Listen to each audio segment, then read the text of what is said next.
Huli sa CCTV ang banggaan ng motorsiklo at kotse sa Pasig. Umarangkada kasi agad ang kotse kahit hindi pa kulay berde ang traffic light. Narito ang report.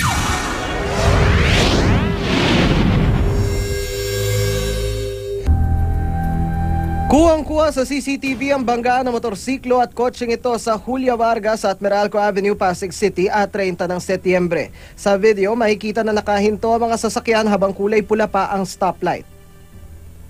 May ibang pasaway na motorista na agad umarangkada at hindi na nahintay na magkulay berde ang stoplight. Kaya ang resulta, nabanggaan ng kotseng ito ang motorsiklo na pagmamayari ni Edgardo Revillosa. Inaantay ko pong mag-green para tumakbo na ako.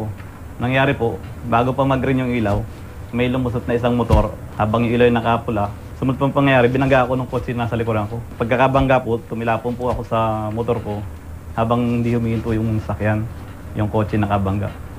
Nakaladkad po ako. Ayon sa mga otoridad, pagkakamali ng may-ari ng kotse ang naganap na insidente. So, ang may responsibility nito, yung nakabangga, yung Honda City Sedan na bumangga dun sa motor na nasa harapan. Disregarding traffic signal yun. So, ang negotiation kasi since merong injury, minor injury lang, sasagutin naman daw nila ang gasto sa pagpapagamot nito at ang damage ng motor, sasagutin naman din ng nakabangga. Paalala ng mga otoridad sa mga motorista, pairalin ng disiplina at sumunod sa batas trapiko nang hindi makaperwisyo.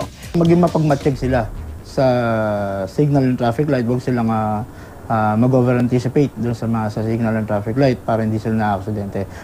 Para sa unang balita, Dano Tingkong reporting.